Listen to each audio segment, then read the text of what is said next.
A couple of months ago, I began my classes at Chico State University.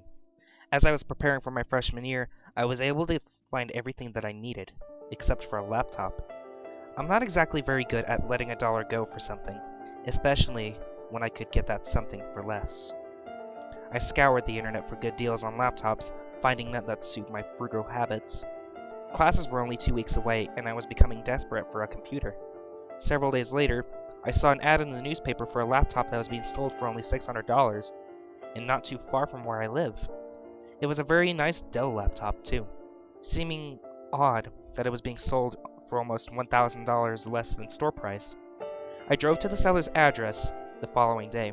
The house was farther out of the city, butting up to a dense forest. Outside of the house was an old Chevrolet, and a mess of old signs and rather various vintage-looking items. I rang the doorbell, and a thin man in a flannel jacket came to the door.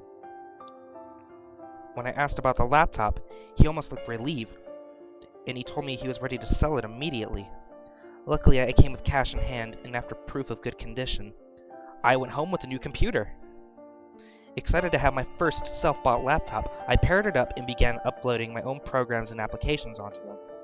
Upon searching the hard drive, I found a folder hidden away on it, which was odd because the man selling it told me that the memory was wiped clean and ready for a fresh start. The folder was titled 09/17/2010, presumably a date. I opened the folder, revealing 6 videos and 3 pictures. Curiosity got the best of me, and I decided to watch the videos. The first video was simply titled 001. The video was shot from a shaky camcorder inside of a vehicle, recording a woman walking out of a bar and getting into her car at night. After a couple of seconds, the woman drove off, and almost immediately, the person recording the video began to drive after her. The video ended after 24 seconds. It almost seemed like the cameraman had been waiting for the woman for a while. Come to think of it, I wasn't too alarmed by this at the time, just a little unsettled. I opened the next video file, titled 002. I assumed that this was the next part of my first video. My assumption was right. As it began with the camera on top of the console, facing out of the windshield, it was raining now, leading me to believe that this was a short while after the first video ended. I could barely make out that the vehicle 2 cars ahead of this one was the same car that the woman at the bar left in. This went on for an unsettling 47 seconds. Before the camera cuts out, I began to get a little nervous, fearing that this might take a turn for the worst. But as if I was watching a television show, I wanted to see where this was heading. Not totally concerned yet, I decided to press on. The third video was of course titled 003. This was one that officially got me concerned. The clip began from the same shaky hands as the first clip. It was now pouring rain outside of the car, and I could barely make out a figure in a fur coat with an umbrella walking to the front door of a house. I could only assume who this person was, and whose house this belonged to. The figure entered the house and closed the door. The following stillness greatly unnerved me. The only thing that could be heard was the sound of the rain dumping on top of the car. After roughly 2 minutes of this nerve-wracking nothingness, the lights inside of the house cut out. Another minute or so went by before the camera was placed onto the console again, and the sound of a person exiting the car broke the stillness. After the car door quietly closed, another figure, this time hooded, could be seen walking towards the house. I began to feel a knot tightening in the bottom of my stomach as the stranger walked around to the back of the house. Whoever this person was, they definitely weren't supposed to be there. After another couple of seconds, the lights to the console of the house cut out. The lights to the outside of the house cut out. It was pitch black, and only the rain alerted me that the camera was still rolling. The video ended after about 9 minutes of rain and total darkness. I was now pretty sure that this was not an innocent little project or anything of that nature. I began to feel stupid for not checking this laptop seller's credibility. Was this person stalking the woman, the same person that I met with earlier? Throughout the whole experience, I had a dormant thought in the back of my head to call the police, but I wasn't ready yet. Reluctantly, I began the fourth video, 004. It was dark again, but the rain had stopped. I was left with only silence. Not long after the clip began, I could make out the sound of footsteps on gravel, getting louder as someone was approaching the vehicle. The car door opened and the dome light was turned on, and I could tell that the camera was now on the floor of the car, pointing upwards to the roof. I heard some fumbling in the background, and suddenly a thump sounded from the back of the truck. An arm abruptly obstructed the camera's view, and a large tarp could be seen being pulled out from the car. I had only one scenario running through my head, and I hoped that this was not true. The person picked up the camera and put it back onto the console, and began to back up. They drove for a good 3 minutes before parking in a branched-off road and exiting the car to work on the load they were carrying. 6 minutes after, the car was moved again to a different location, and the camera was picked up and carried underhanded away from the car. I could see now that it was the same shit bucket truck that was in front of the seller's house.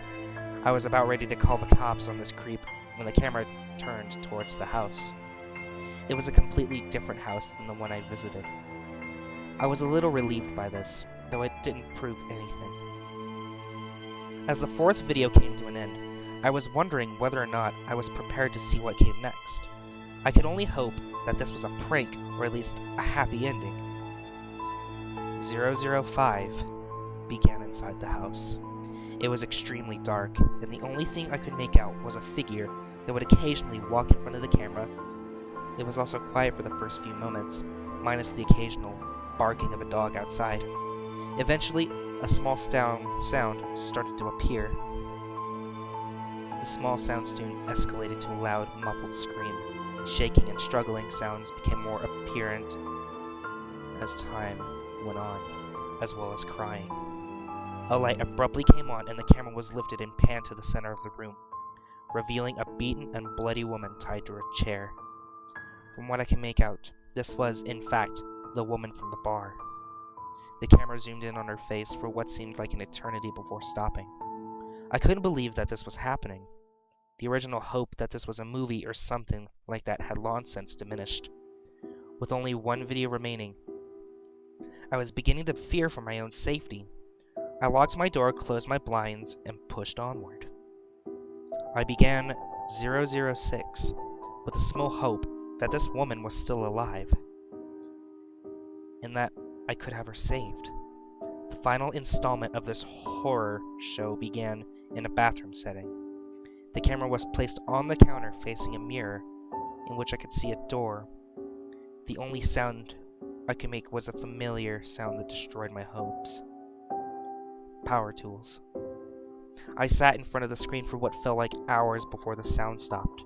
More silence and heavy footsteps accompanied by what sounded like something being dragged. The doorknob turned and the door was pushed open.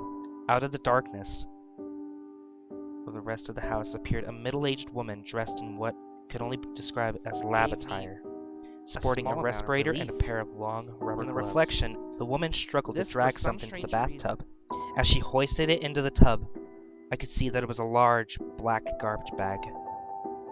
I felt like I was dreaming. It was like I was watching a horror movie unfold on the screen. She lifted the bag up from the tub, now empty, except for whatever entrails that still dropped out. She picked up the camera and placed it on the ground, facing the tub. On the floor in front of the bathtub was an assortment of corrosive substances and other empty containers. The woman began to dump the liquids into the tub, which was followed by an awful, awful noise that I could only describe as Pop Rocks mixed with Coke. The video ended, and I was left bewildered and panicked. I finally opened the pictures. The first was a picture of the truck, the second was the picture of the girl, tied up before she was beaten, and the third picture brought up a corrupted file notice, but I guess that was a good thing. I managed to keep the two pictures before I handed the laptop over to the police. I was reimbursed my $600 along with a bonus. Apparently, the victim was the young girlfriend of the older woman's ex-husband. The older woman was arrested almost a year before, but was freed of all charges due to a lack of evidence, and the ex-husband was incarcerated instead. I guess this was the missing link. I hope this has solved any unanswered questions, although I'm not sure who the man in the flannel jacket was, or how he got a hold of the laptop, or how he owns the same truck as the murderer. I guess I'll just leave that to the police.